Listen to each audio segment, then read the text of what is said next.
The wind howled across the desolate Antarctic landscape as Commander James Harrington adjusted the controls of his Navy P-3 Orion aircraft. January 17, 1978, was supposed to be a routine reconnaissance mission over the McMurdo ice shelf. The 36-year-old veteran pilot had logged thousands of flight hours in some of the world's most challenging conditions, but Antarctica's unpredictable weather systems were in a league of their own. Base, this is Skyhawk 7. We're experiencing some instrument fluctuations. Visibility dropping rapidly, James reported, his voice steady despite the growing turbulence that shook the aircraft. Static crackled over the radio as the communications officer at McMurdo Station tried to respond. Skyhawk 7, recommend immediate return to base. Meteorology reports severe storm system moving in from the Ross Sea. Over. In the cockpit, Lieutenant Marcus Chun glanced nervously at his commander. At 28, Chun was on his first Antarctic deployment, having transferred from naval operations in the Pacific. Sir, the compass is spinning. Something's interfering with our navigation systems. James nodded grimly. Switching to backup systems. Base, we're experiencing full electromagnetic disturbance. Initiating emergency protocols and attempting to turn back. The aircraft lurched violently as they entered the edge of the storm. Outside, the world had transformed into a blinding white void. Ice crystals hammering against the fuselage with metallic pings that resonated throughout the cabin. The four-man crew worked frantically to maintain control as the instruments continued to fail one by one. Mayday, Mayday, Mayday. This is Skyhawk 7. Position unknown. Multiple system failures. We're flying blind in whiteout conditions, James called into the radio, his calm professionalism finally showing cracks of urgency. The radio crackled once more before falling silent completely. The last transmission from Skyhawk 7 was logged at McMurdo Station at 15:43 hours. Then, nothing. The disappearance of Commander Harrington and his crew became one of the most intensive search and rescue operations in Antarctic history. For 3 weeks, despite brutal weather conditions, American, New Zealand, and Australian aircraft scoured over 100,000 square miles of the Antarctic wilderness. Not a single piece of wreckage was found. No emergency beacons were detected. The 4 men aboard Skyhawk 7 had seemingly vanished into thin air. Back in Norfolk, Virginia, Elizabeth Harrington sat in stunned silence as 2 naval officers delivered the news that her husband was officially listed as missing, presumed dead. Their daughter, Abigail, just 7 years old, didn't fully comprehend what had happened, only that her daddy wouldn't be coming home from his special mission to the ice. The subsequent Navy investigation yielded few answers. The official report cited catastrophic navigational failure due to extreme electromagnetic atmospheric disturbance, followed by aircraft disintegration upon impact with terrain. Case closed, lives lost, heroes remembered, then forgotten by all but those who loved them. Elizabeth never remarried. She raised Abigail alone, keeping James's memory alive through photographs and stories. She established a small scholarship fund for aspiring naval aviators in her husband's name, and every year on January 17th, they would visit the memorial plaque at Naval Station Norfolk, leaving a small model airplane beside his name. As the decades passed, the mystery of Skyhawk 7 faded into obscurity, becoming little more than a footnote in the history of Antarctic exploration and naval aviation, until 46 years later when everything changed. On March 12, 2024, a research team from Princeton University was testing new equipment designed to detect radio signals from deep space at their Antarctic observatory. Dr. Eliza Chun, head of the research project and daughter of Lieutenant Marcus Chun, had campaigned for years to establish the listening post, partially motivated by her father's mysterious disappearance, which had defined her childhood and career choices. As the team calibrated their equipment during a rare break in the perpetual Antarctic winter storms, the system picked up something unexpected, not from deep space but from somewhere on the continent itself, a faint, rhythmic signal, almost imperceptible against the background radiation. "What is that?" asked Dr. Chun, pointing to the anomalous reading on the monitor. Her colleague, Dr. Samuel Rodriguez, adjusted several settings trying to isolate the signal. "It's artificial, definitely man-made. Some kind of SOS pattern, but using an incredibly outdated frequency." He looked up, his expression puzzled. "No one uses this band anymore. It hasn't been standard for decades." As they worked to clean up the signal, the static gradually resolved into a voice, distorted, broken, but unmistakably human. Skyhawk-7. Position unknown. Conserving power. If anyone receives this, Commander James Harrington, United States Navy, January 17, 1978. Still alive, Dr. Chun froze, the blood draining from her face as she heard the name of her father's commander, a name she'd grown up hearing in her mother's stories about the father she never knew. The transmission continued for another 40 seconds before cutting out completely, leaving behind only the howling Antarctic wind and the stunned silence of the research team. Within hours, the recording had been transmitted to the U.S. Naval Command setting in motion a chain of events that would unravel one of the greatest mysteries in aviation history. The voice analysis confirmed it matched archived recordings of Commander Harrington, and the signal's age was impossible to determine conclusively. Was this a real-time transmission from survivors who had somehow endured for decades in the most inhospitable environment on Earth? Or was it an echo from the past, some bizarre atmospheric phenomenon that had preserved a final transmission for 46 years before releasing it back into the world? Abigail Harrington, now 53 years old and a professor of environmental science at the University of Virginia, received the phone call that would change her life while grading papers in her office. Professor Harrington, this is Admiral Jefferson from Naval Special Operations. I need to speak with you about your father. The Pentagon's conference room felt cavernous to Abigail Harrington as she sat surrounded by military officials, scientists, and communication specialists. The recording of her father's voice played for the 5th time, each word sending shivers down her spine. At 53, she had spent a lifetime coming to terms with his loss.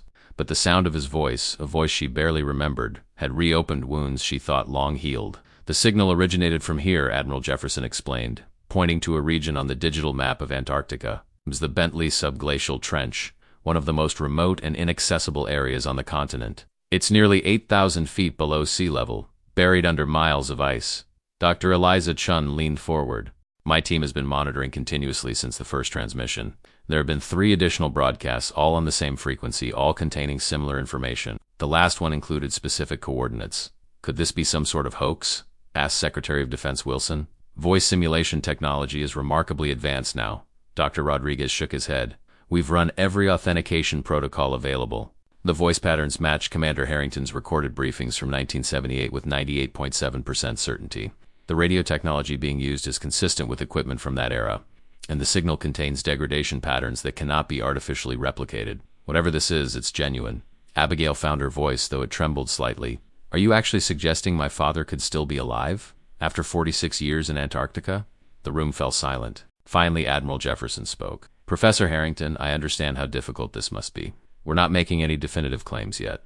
But yes, we are investigating the possibility that there may have been survivors from Skyhawk 7, and that against all odds, at least one of them might still be alive. The impossibility of it hung in the air. Antarctica's interior regularly reached temperatures of minus 70 degrees Fahrenheit in winter. No human could survive such conditions without extensive supplies, shelter, and support.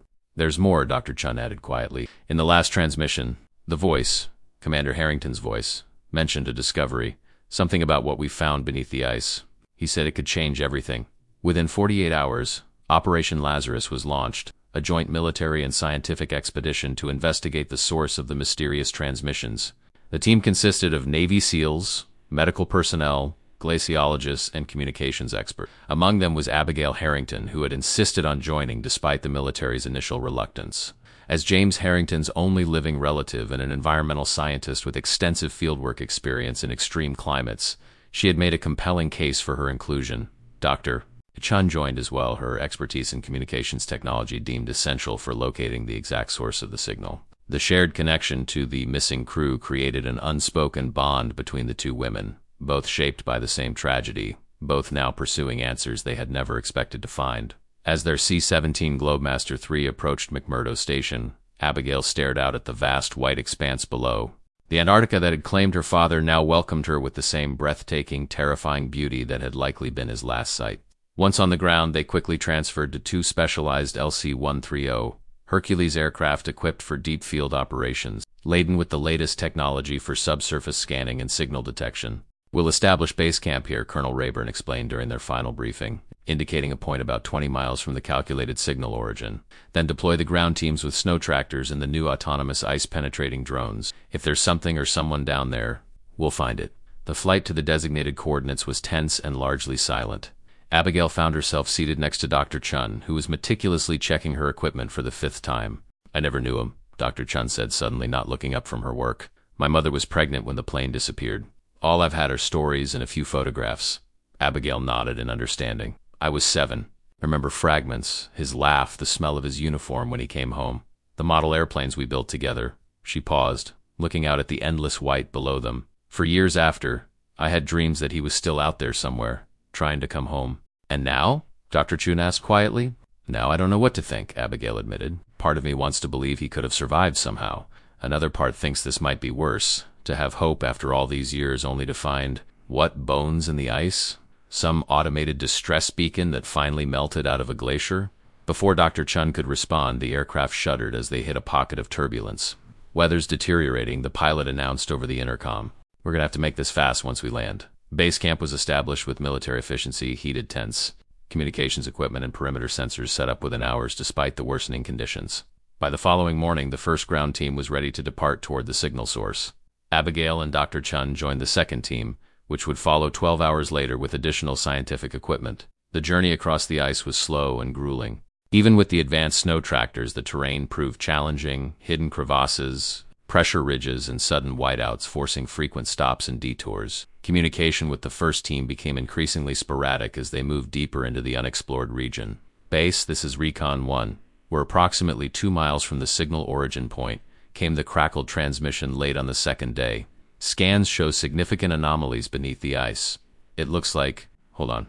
The radio fell silent for nearly 30 seconds before the voice returned, audibly shaken. Base, we're detecting a large metallic signature approximately 200 feet below the surface. It appears to be intact aircraft wreckage. The news sent a wave of tension through the second team. Abigail felt Dr. Chun's hand grip her arm tightly as they listened to the continued transmission. There's more. We're picking up faint electromagnetic emissions from the site. Something down there is still active, still powered after all this time, and there's what appears to be a man-made tunnel system extending from the crash site. I repeat, it looks like someone hollowed out a habitat beneath the ice.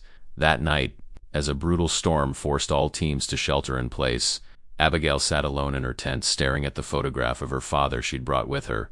In it, he stood proudly beside his aircraft, young and confident in his flight suit, unaware of the fate that awaited him. The possibility that he might have survived the crash, might have somehow created a sustainable habitat beneath the Antarctic ice, seemed both miraculous and horrifying. What kind of existence would that have been? What kind of man would emerge from 46 years of isolation in one of Earth's most hostile environments? As the storm howled outside, the radio crackled to life once more.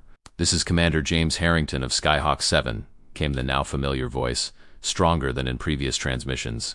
"If anyone is receiving this, we detected your surface vehicles. For 46 years, we finally have company. Proceed with extreme caution. What we discovered down here was never meant to be found. I repeat, what lies beneath this ice was never meant to be found." The transmission cut out abruptly, leaving behind questions more disturbing than any they had faced before. What exactly had her father and his crew discovered beneath the Antarctic ice? And why, after nearly half a century of silence, had he chosen now to warn the world about it? Dawn broke with eerie calm after the night's storm. The Antarctic sky transforming from black to deep blue to a blinding white, seemed to erase the boundary between horizon and sky. The expedition teams regrouped, comparing data and finalizing plans for what had now become a far more complex operation than anyone had anticipated. "The storm has stabilized the snowpack, but we're still looking at dangerous conditions," Colonel Rayburn explained during the morning briefing. "The good news is that our ground-penetrating radar has mapped most of the subsurface structures. The aircraft wreckage is lodged in what appears to be a natural cavern formed within a glacier, and extending from it, double quotes." He paused, bringing up a three-dimensional holographic map. "These are definitely artificial tunnels, crudely excavated at first, but becoming more sophisticated as they extend deeper." The assembled team stared in disbelief at the elaborate network. Displayed before them, a subglacial labyrinth spanning nearly a mile in diameter, with chambers of various sizes connected by narrow passages, all apparently hand-carved from solid ice over decades. "How's this even possible?" one of the glaciologists asked. "The tools, the energy required, the structural engineering to prevent collapse... Whoa. More importantly," Dr. Rodriguez interjected, "how have they survived? Temperature, food, oxygen, none of this makes sense." Abigail studied the map intently, her scientific mind working through the same questions. The P3 Orion carried emergency supplies, but nothing that would last more than a few weeks. And there's no biological material on this part of the continent, no plants, no animals, nothing to sustain human life. "There's something else," Dr. Chun said, adjusting the display. "This chamber here, the largest one. It's not connected to the crash site by the same tunnel system. It's something else entirely. And it's the source of the energy signature we've been detecting." Colonel Rayburn nodded grimly. "That's our primary objective. Team 1 will establish a base at the entry point and begin drilling operations. If we can create a shaft wide enough for personnel and equipment, we should reach the upper tunnel system by nightfall." The operation proceeded with methodical precision, using thermal drills designed for subglacial research. The team began boring through the thick ice toward the nearest tunnel junction. Abigail and Dr. Chun monitored the communications equipment, hoping for another transmission that might provide more information about what awaited them below. Instead, as the drill passed the 100-foot mark, they detected something unexpected. Vibrations coming up through the ice, rhythmic and deliberate. "Someone's down there," Dr. Chun whispered. "Someone's signaling us." Within hours, the drill broke through into an air pocket, and cameras lowered into the opening revealed a roughly hewn ice tunnel, illuminated by what appeared to be makeshift electric lights strung along the ceiling. The air quality tests came back positive. Cold but breathable atmosphere with normal oxygen levels. The rescue team prepared to descend, equipped with cold weather gear, medical supplies, and defensive weapons as a precaution. Abigail insisted on being among the first to enter the tunnel system. As James Harrington's daughter, she argued, her presence might be crucial if they encountered survivors who had spent nearly half a century in isolation. After brief deliberation, Colonel Rayburn agreed, but ordered her to stay with the military escort at all times. The descent was surreal. Abigail was lowered down a narrow shaft into a world that shouldn't exist, a network of ice caverns, maintained at a steady temperature just above freezing, dimly lit by an ingenious system of LED lights powered by what appeared to be modified aircraft batteries and crude wind generators. The walls were covered with markings, some utilitarian, indicating directions or warnings, others more personal, tallies of days, mathematical equations, and occasionally art, landscapes, faces, memories preserved in etchings on the ice. "My God," whispered Lieutenant Hayes as they moved deeper into the tunnel network. "They've been down here all this time. They built all of this." The main tunnel gradually widened, leading to what had clearly become a living space. Remnants of the aircraft had been repurposed into furniture, tools, and structural supports. Salvaged insulation materials lined the walls of what appeared to be sleeping quarters. A sophisticated water collection and filtration system gathered meltwater from the cavern ceiling, but there was no sign of survivors. "Commander Harrington?" Abigail called out, her voice echoing through the ice chambers. "This is Abigail Harrington. I'm your daughter." The silence that followed was broken only by the soft hum of the makeshift electrical system. Then, from a side passage they hadn't noticed, came a voice, aged and rough from disuse, but unmistakably human. "Abigail?" A figure emerged slowly from the shadows, heavily bundled in what appeared to be a patchwork of flight suit materials, thermal blankets and animal fur of unknown origin. As he stepped into the light, Abigail gasped. Behind a full white beard and beneath a makeshift cap, the man's eyes, her father's eyes, stared back at her with a mixture of disbelief and recognition. "You're so old," he said simply, his voice breaking. "My little girl." Abigail moved forward instinctively, but Lieutenant Hayes held her back with a cautionary hand. Protocol demanded they approach unknown individuals with caution, even in such extraordinary circumstances. But as James Harrington pulled back his hood and unwrapped the scarf covering the lower half of his face, Abigail broke free and rushed toward him. The embrace was awkward. Two strangers connected by blood and separated by decades, trying to bridge an impossible gap. James felt frail beneath his layers, his once powerful frame diminished by age and extraordinary circumstances. At 79, he should have been enjoying retirement, surrounded by family. Instead, he had spent the majority of his life in this self-imposed exile beneath the ice. "The others?" Dr. Chun asked hesitantly from behind them. James's face fell. "Marcus didn't make it through the first winter. Internal injuries from the crash. Thompson died about 15 years ago. Heart attack, I think. Williams ... double quotes." He paused, looking troubled. "Williams is still alive. He's deeper in the system. He's been changed by what we found."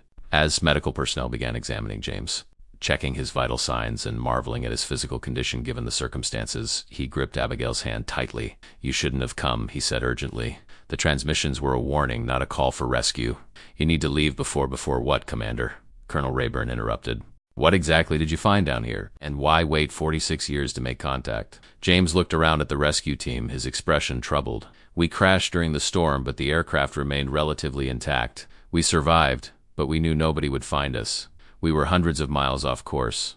We started digging, initially just to protect ourselves from the elements. But as we tunneled deeper, we found ... something." He stood shakily, gesturing for them to follow. "It's easier if I show you," leading them through a complex series of tunnels. James explained how they had accidentally broken through into a vast cavern deep beneath the ice. "At first we thought we'd discovered a subglacial lake, but it wasn't water we found. The passage they were following suddenly widened, opening into a massive chamber unlike anything they had seen before. The rescue team's flashlights illuminated what appeared to be a perfectly smooth wall of dark material that was definitely not ice. "What is this?" Abigail asked, approaching the wall cautiously. "We don't know," James replied.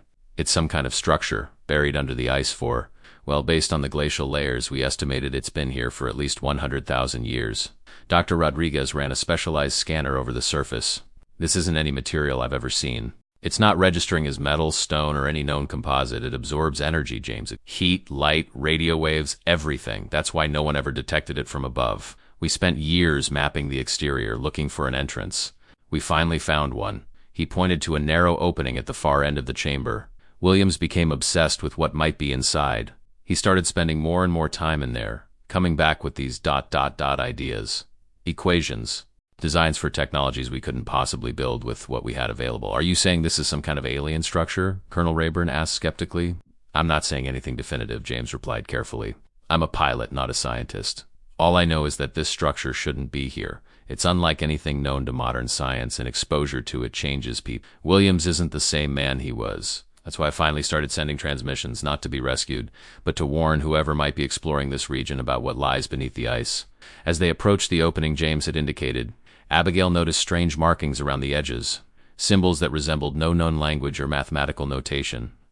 They seemed to shift slightly when viewed from different angles, creating an unsettling visual effect. We need to document everything and call in the science team, Doctor, Chun said, already taking samples and photographs. This could be the most significant archaeological discovery in human history. It's not archaeological, came a new voice from deeper within the structure. It's still active. A gaunt figure emerged from the opening, an elderly man with wild white hair and unnaturally bright eyes. Despite his age, he moved with unsettling precision, his gaze fixed on the newcomers with an intensity that made even the military personnel step back instinctively. Lieutenant Williams? Dr. Chun asked hesitantly. The man smiled, but the expression didn't reach his eyes. Marcus's daughter. You have his chin. He turned to Abigail. And James's daughter, all grown up. How fitting that you should be here for this moment. What moment, Lieutenant? Colonel Rayburn demanded. Williams gestured expansively toward the structure behind him. The awakening, of course. For decades it's been dormant, conserving energy. But now with your equipment, your power sources, double quotes, his smile widened. You've brought everything it needs. James stepped forward urgently. This is why I warned you to stay away.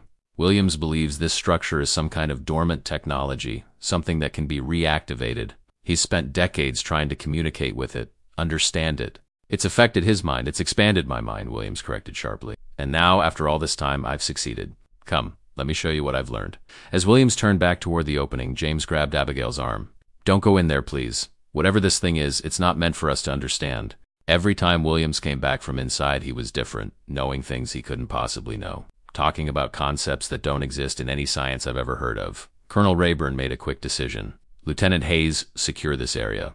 No one goes further into that structure until we've brought in specialized personnel and equipment, Dr. Chun. Continue your analysis, but maintain distance from the opening. Commander Harrington, we need to get you to the surface for proper medical evaluation. Williams looked back at them, his expression suddenly cold. You still don't understand. It's already too late.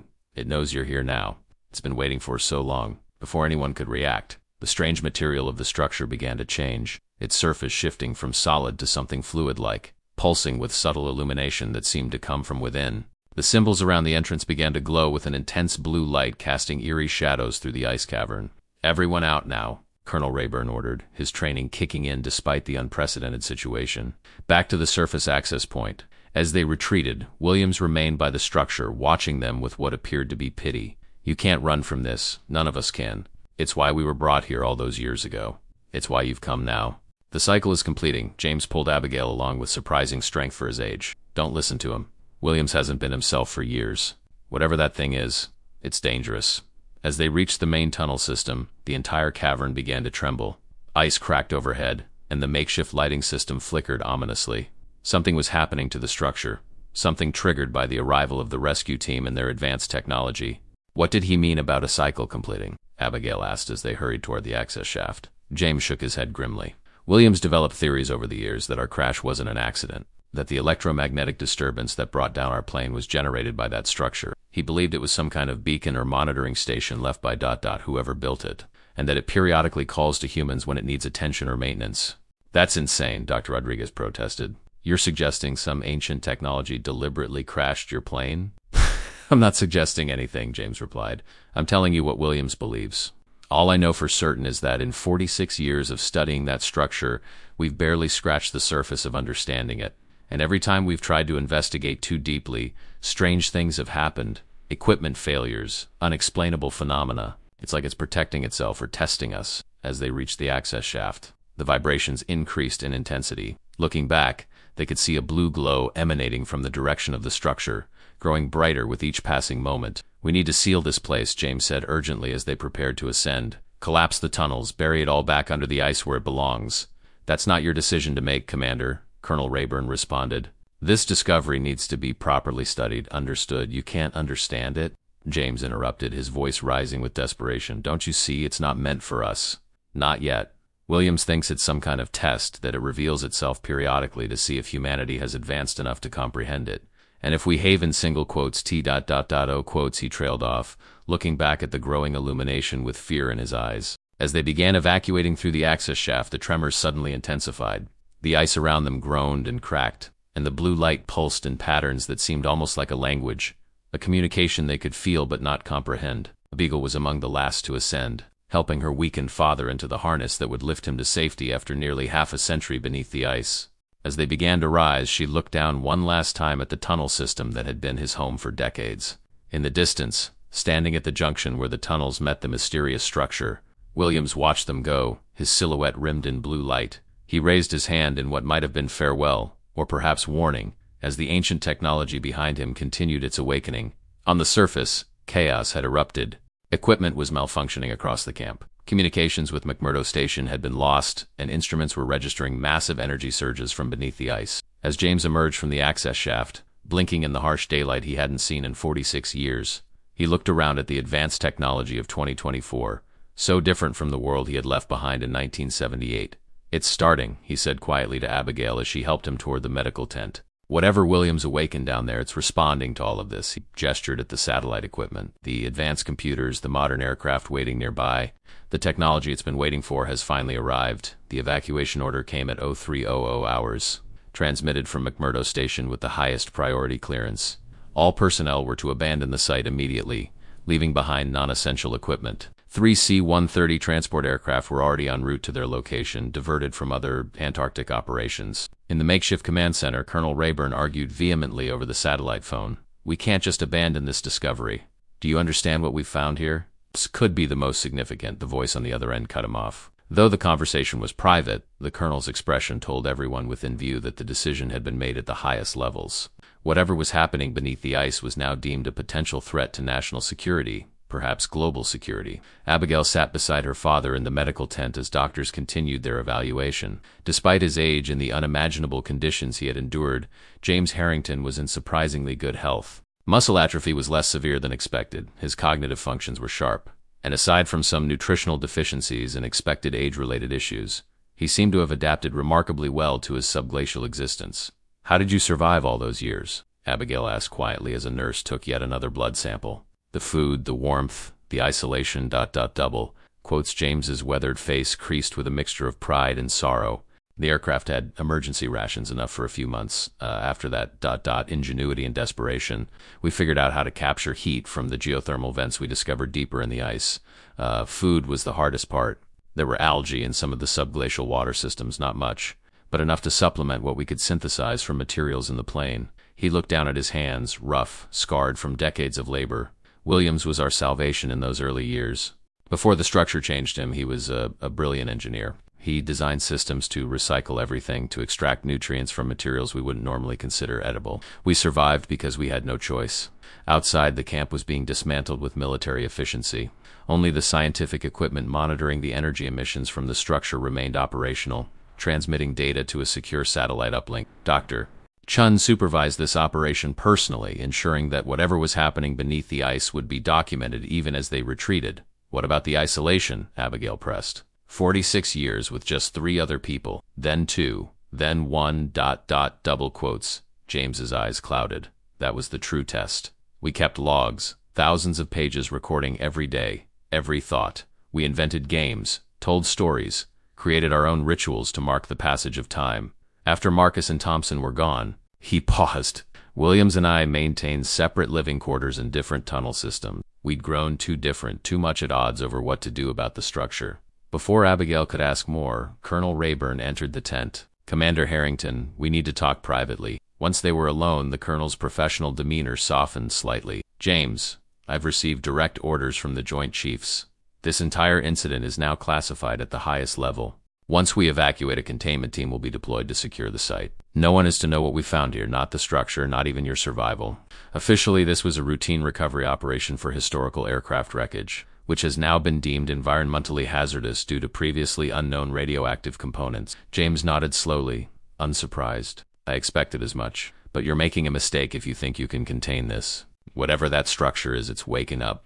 Williams believed it operates on cycles measured in millennia, that it's some kind of outpost or monitoring station, left by an ancient civilization, possibly not from Earth. That's quite a leap, Commander Rayburn responded skeptically.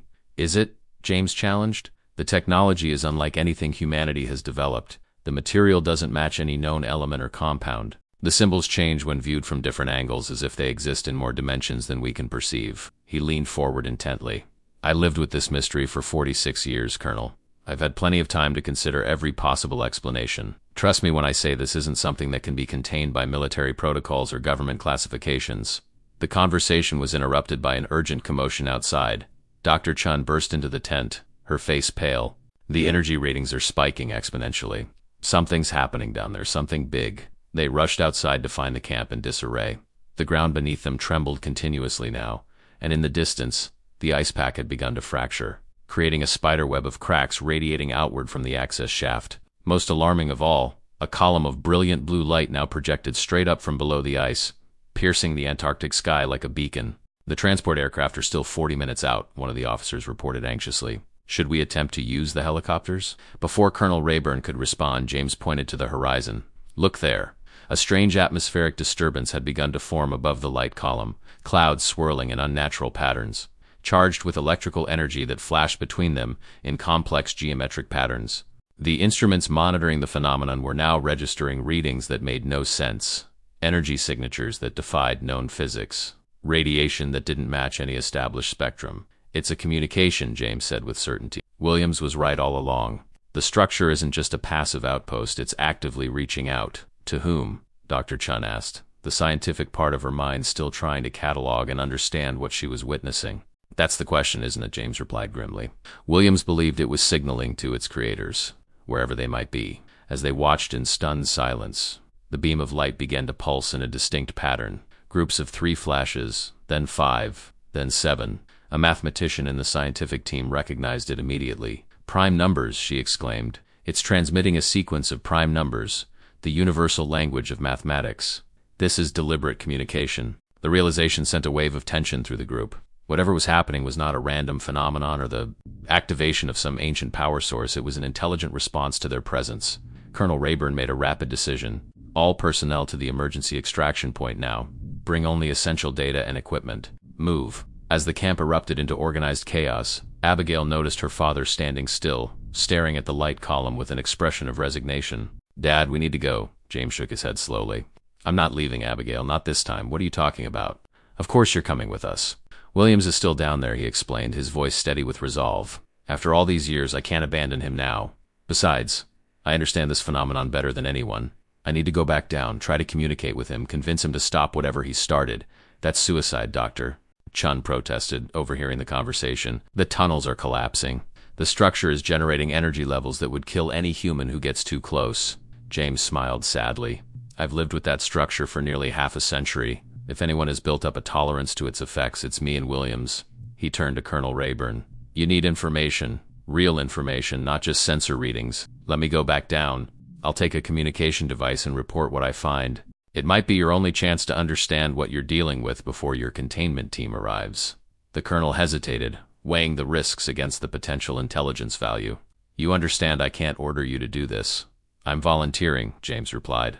Consider it my final mission for the Navy. Despite Abigail's desperate objections, a plan was quickly formulated. James would descend through a secondary access shaft that had been drilled closer to the structure, equipped with a high-frequency radio designed to penetrate the energy interference. He would attempt to reach Williams, assess the situation firsthand, and relay critical information back to the surface before the main evacuation was complete. As he prepared to descend, Abigail gripped his arm. I just found you. I can't lose you again. James embraced her, this time with the full weight of emotion he'd held back before. You never lost me, Abby. I was always trying to find a way back to you, but now I have a responsibility. to Williams, to everyone here. I need to finish what began 46 years ago. With that, he descended into the ice once more, the blue light from below casting his silhouette in sharp relief against the white walls of the shaft. On the surface, the evacuation continued. The first transport aircraft arrived amidst increasingly turbulent weather conditions, loading essential personnel and equipment. Dr. Chun established a monitoring station at the extraction point, maintaining contact with James as he made his way through the destabilizing tunnel system. "I've reached the main chamber," his voice crackled over the radio after 20 tense minutes. "The structure has changed. It's not solid anymore. It looks almost like liquid metal flowing and reshaping itself. The symbols are moving, reconfiguring. It's like watching a language evolve in real time." "Any sign of Williams?" Colonel Rayburn asked. "Not yet. I'm approaching the entrance he used. The energy levels are much higher here, but still within survivable parameters. I'm going in." The radio fell silent for several long minutes. On the surface, Abigail paced anxiously while Dr. Chun adjusted the equipment, trying to maintain the tenuous connection. When James's voice returned, it was filled with awe and disbelief. "My God, it's beautiful in here. The interior is nothing like we imagined. It's not a single chamber, it's a vast complex of interconnected spaces. The walls are covered with what look like control interfaces, but they respond to thought rather than touch. Williams is here. He's interacting with the technology somehow." "Can you describe what you're seeing in more detail?" Dr. Chun prompted, recording every word. "It's difficult to put into words. The architecture doesn't follow our rules of geometry. Spaces seem to fold into each other. There are projections like holograms, but more substantial, showing what might be star maps, but the configurations don't match anything in our current sky. Williams says they're historical records showing the positions of stars from thousands of years ago, perhaps even millions." Colonel Rayburn leaned toward the radio. "Commander, what is Lieutenant Williams doing exactly?" There was a pause before James responded, his voice now tinged with concern. "He's connected to the central system somehow. He says the structure is a seed, a repository of knowledge left behind by a civilization that visited Earth during the last interglacial period. They buried it in Antarctica because they knew the ice would protect it until humanity was ready to discover it." "Ready for what?" Abigail asked, her scientific skepticism battling with the extraordinary situation. "Ready to join them," James replied. "Williams believes the structure contains technological information far beyond our current capabilities. Clean energy systems, advanced medical knowledge, faster-than-light travel principles. But it's protected, locked behind cognitive barriers. It only reveals its secrets to minds prepared to understand them." "And Williams thinks his mind is prepared?" Dr. Chun asked incredulously. "After 46 years of exposure and study, yes. He's changed. His consciousness has been altered by prolonged contact. He's accessing information now, absorbing it. He says the beacon is confirming that humans have finally reached the technological threshold necessary for first contact. The creators left orbit monitors that detected our advanced communications, our space technology. That's what triggered the structure's awakening." As James continued to relay information, the scientists and military personnel exchanged troubled glances. If even half of what he was describing was accurate, the implications for humanity were profound. Either the greatest discovery in history, or potentially the gravest threat they had ever faced. "Williams says there's a decision to be made," James continued, his voice growing strained as interference increased. "The structure is designed with a failsafe. If the discovering civilization isn't deemed ready, if they respond with fear or aggression, the repository will seal itself again, burying all knowledge for another cycle." Colonel Rayburn's expression hardened. "Commander, the containment team's orders are to neutralize any threat using whatever means necessary. That includes tactical nuclear options if the energy signature continues to grow." There was a long silence from the radio. When James spoke again, his voice was resolute. "Then you need to countermand those orders immediately, Colonel. A military response would be interpreted as rejection. The consequences would be, Williams says the structure would initiate a defensive protocol. The energy release would make nuclear weapons look like firecrackers." The colonel stepped away to make urgent communications with his superiors, leaving Abigail alone with the radio. "Dad," she said softly, "what do you think we should do?" James's voice softened. "We need to accept this for what it is. A test and an invitation. Williams has made his choice. He's becoming something else now. A bridge between our understanding and theirs. I'm watching his body literally transform as his mind integrates with the technology." "That sounds terrifying," Abigail whispered. "It should be," James agreed, "but it's also magnificent. This is what exploration has always been about, venturing into the unknown, facing the terror of new frontiers, and bringing back knowledge that changes everything." The radio crackled with increasing interference. "The process is accelerating.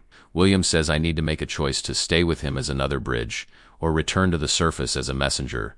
Abigail gripped the radio tightly. "Come back, Dad. Please. The world needs to hear this from you. Not from military reports and classified documents. There was a pause, and for a moment she feared the connection had been lost. Then, you're right. Someone needs to tell the true story. I'm coming back. The next 30 minutes were the longest of Abigail's life. The energy column had expanded, bathing the entire area in pulsating blue light.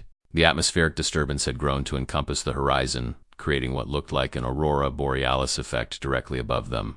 The final transport aircraft landed, engines running as the last personnel prepared to board. Just as hope began to fade, a figure emerged from the secondary access shaft, James Harrington. His weathered face illuminated by the unearthly light, his eyes filled with wonder and determination. Abigail ran to him, supporting him as he made his way across the increasingly unstable ice toward the waiting aircraft. "Williams?" Dr. Chun asked as they reached the group. James shook his head. "He's gone beyond us now. He made his choice decades ago, really. The moment he first touched the symbols on that wall, his path was set." As they boarded the aircraft, James turned for one last look at the phenomenon that had defined his life. The column of light had begun to narrow, concentrating its energy into a more focused beam reaching into the sky.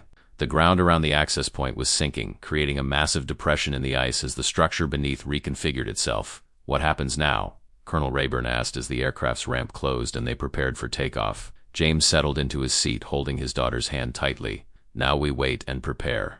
Williams said the repository will go dormant again after transmitting its confirmation signal. "The response, if it comes, won't be immediate. The distance is too vast.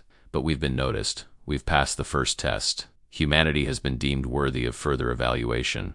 The aircraft lifted off, banking sharply away from the energy column as it intensified one final time before beginning to fade. From the air, they could see the full extent of the phenomenon, a perfect circle of fractured ice nearly 2 miles in diameter, centered on the now collapsed access point. "The structure is sealing itself," James explained, "protecting itself until the next phase begins. The ice will reform, hiding it once again, but it will be monitoring us now, assessing how we respond to the knowledge Williams and I are bringing back." As Antarctica receded behind them, Abigail considered the magnitude of what they had discovered and the challenges that lay ahead. The world was about to learn that they were not alone in the universe, that they had never been alone. Ancient visitors had left a technological legacy buried in the ice, waiting for humanity to evolve enough to claim it. The political, religious, and scientific implications were staggering. "Will they believe us?" she asked quietly. "Without Williams, without access to the structure itself?" James squeezed her hand, his eyes reflecting the wisdom gained through 46 years of isolation and discovery. "Some will, some won't. The evidence we've gathered will convince many, but fear and skepticism will challenge everything we say. That's why your role is so critical now as a scientist, as my daughter. You bridge both worlds, just as Williams now bridges 2 forms of consciousness." Colonel Rayburn, who had been in intense communication with his superiors, rejoined them. "The president has been briefed. A special scientific commission is being formed, with top-level security clearance. Dr. Chun, you'll be the lead communications expert. Professor Harrington, they want you heading the theoretical division. And Commander ... I double quotes, he paused, showing genuine respect. They want you to tell your story directly to the commission. Everything you experienced, everything Williams told you about the repository and its creators." As the aircraft continued its journey north, carrying them back to a world that had continued without James Harrington for 46 years. He looked out the window at the vast white continent below, the place of his exile and his greatest discovery. "It's ironic," he said softly. "I spent nearly half a century trying to find a way home. Now I'm finally leaving, and I realize that what we've found beneath the ice will change the very definition of home for all of humanity. We're not alone in the universe. We never were. And now we have to decide what kind of neighbors we want to be." In Washington, D.C., 3 weeks later, James Harrington stood before the newly formed International Extraterrestrial Intelligence Commission, ready to deliver his testimony. Behind him, the wall screens displayed the massive data archive recovered from Antarctica, energy reading, photographs, video footage of the structure's awakening, and detailed scans of the symbols that had begun the greatest scientific revolution in human history. Beside him stood Abigail, no longer just his daughter but his scientific partner in explaining the inexplicable to a world still coming to terms with the revelation that an advanced civilization had visited Earth in the distant past and left behind a technological legacy that could transform humanity's future. As he began to speak, telling the story that began with a routine reconnaissance flight in 1978 and culminated in humanity's first confirmed contact with extraterrestrial intelligence, James felt a profound sense of purpose. The lost pilot had found his way home at last, bringing with him knowledge that would forever change the course of human history. Somewhere beneath the Antarctic ice, the ancient repository continued its silent vigil, waiting for humanity's response to its awakening. and somewhere beyond their understanding. Williams, or whatever he had become, was perhaps even now communicating with those who had left the remarkable gift, telling them about the curious, resilient species that had finally discovered their message in the ice. The transmission from Antarctica had been received. The response was yet to come. But for the first time, humanity was listening to the stars, not with blind hope, but with the certainty that someone was listening back.